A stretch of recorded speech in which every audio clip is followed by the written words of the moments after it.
Took me 40 years to figure out why Mr. Benson's ice cream truck only stopped at certain houses. I was maybe 8 years old when Mr. Benson first showed up in our neighborhood with his ice cream truck. It was this beat-up old thing, painted white with faded pictures of popsicles and ice cream cones on the side. And it had that jingle, you know the one, playing on loop from a speaker that sounded like it was from about 1950. I remember the first time I heard it.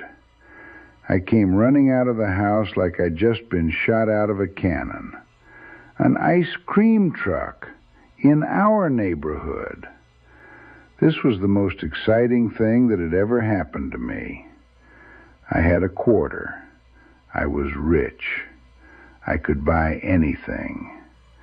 But here's the thing, and I didn't understand this at the time. Mr. Benson didn't stop at every house. He had specific routes, specific times, specific streets where he'd park his truck and wait.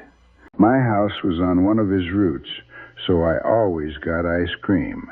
My friend Tommy's house was too, but my other friend Derek's house, never. Mr. Benson would drive right past Derek Street like it didn't exist. Derek would come running out, desperate for ice cream, and the truck would just keep going. We thought it was weird, but we were 8 years old. We thought lots of things were weird. What we didn't understand was that Mr. Benson was making way more money than just selling ice cream to kids. Back then, I had no concept of drug deals. I was still watching Saturday morning cartoons and thinking the world operated on the same logic as Looney Tunes. I didn't know what cocaine was. I didn't know what heroin was. I didn't know that people did things they weren't supposed to do for money. I was 8. The worst thing I'd ever done was steal a cookie from the cookie jar. So when I'd see adults walking up to the ice cream truck, waiting for Mr. Benson to hand them something, I just thought they wanted ice cream. They were buying ice cream. Sure, sometimes they'd hand him money, and he'd hand them a small bag. Not a popsicle or a cone, but just a small bag. But maybe they wanted something else. Maybe it was a special ice cream. Maybe it was for later. I was an innocent idiot. I remember my mom telling me once, "Don't go to the ice cream truck when certain cars are there." Just like that. Don't go when certain cars are there.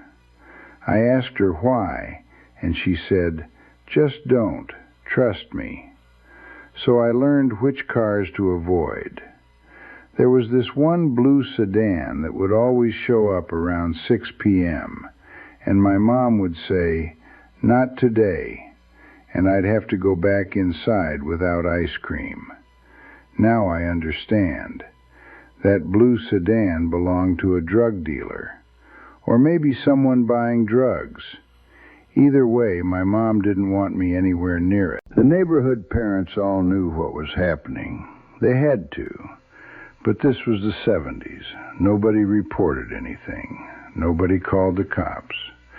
If there was a cop to call, they probably already knew and didn't care. Mr. Benson was providing a service to the neighborhood. He was selling ice cream to kids and drugs to adults, and everybody just kind of accepted it as the way things were. I remember one time I was at the ice cream truck getting a bomb pop or something, and this older guy, probably in his 30s, came up and asked Mr. Benson for the usual. And Mr. Benson just handed him a bag. No ice cream, just a bag. And the guy handed him money and walked away. And I remember thinking, that guy must really like ice cream. I was so stupid. By the time I was in high school, I started understanding what was actually happening. Not because anyone told me, but because I wasn't a complete idiot anymore. I'd see the transactions. I'd see the money changing hands. I'd see the small bags that definitely weren't ice cream. And I'd think about all those years when I thought Mr. Benson was just selling frozen treats. What's crazy is that Mr. Benson was never arrested. Not that I know of, anyway. He ran that ice cream truck for years. Sold ice cream to kids in the afternoon. Sold drugs to adults in the evening. And nobody stopped him. Or maybe they did eventually, and I just don't remember. By high school, I wasn't paying attention to the ice cream truck anymore. The weird thing about growing up is how much you realize you misunderstood. You look back at your childhood, and all these things that seem normal or innocent suddenly have this whole other meaning. Things that confused you suddenly make perfect sense. Things that seem fine suddenly seem completely messed up. Like, I was getting ice cream from a drug dealer. My parents knew I was getting ice cream from a drug dealer, and they just let it happen. Because what else were they going to do? It's not like there were other options.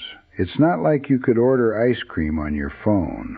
It's not like the good humor truck was going to roll through.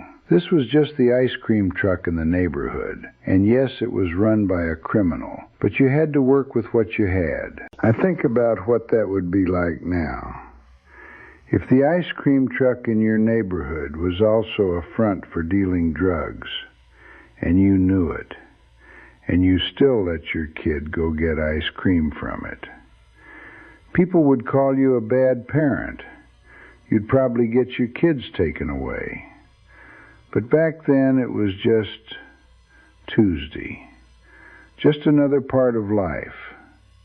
My friend Derek, the kid whose street Mr. Benson never went to, his parents were probably stricter about stuff. They probably said no to a lot of things. They probably protected him more than my parents protected me. And at the time I thought they were mean. I was jealous that Derek never got ice cream from the truck. Now I wonder if his parents knew exactly what Mr. Benson was doing, and that's why they didn't want Derek anywhere near him. I wonder a lot of things about my childhood now. I wonder how many other things I completely misunderstood. I wonder how many criminal activities I witnessed and just thought were normal. I wonder how different the neighborhood would have seemed if I'd actually understood what was going on. But mostly I just think about the innocence of it all. How I could see a drug deal happening right in front of me and think, that guy must really like ice cream. How the world made sense in this completely wrong way. But I was okay with it because I was 8 years old and I had a quarter to spend. These days you can't have that innocence. Kids know too much. They see too much. They understand the world too well, too early. There's no mystery anymore. There's no room for misunderstanding things in a wholesome way. Part of me misses that. The part of me that thought the ice cream man was just an ice cream man, and a bag of something was just a bag of something, and the world made sense because I chose not to look too closely at it. But another part of me is grateful that I grew up, that I figured it out, that I understand now that sometimes people are selling more than they're advertising. Sometimes the sweet exterior is covering something much darker. Mr. Benson taught me that, not intentionally, but he did. I hope he's doing okay wherever he is, and I hope he's not still running an ice cream truck.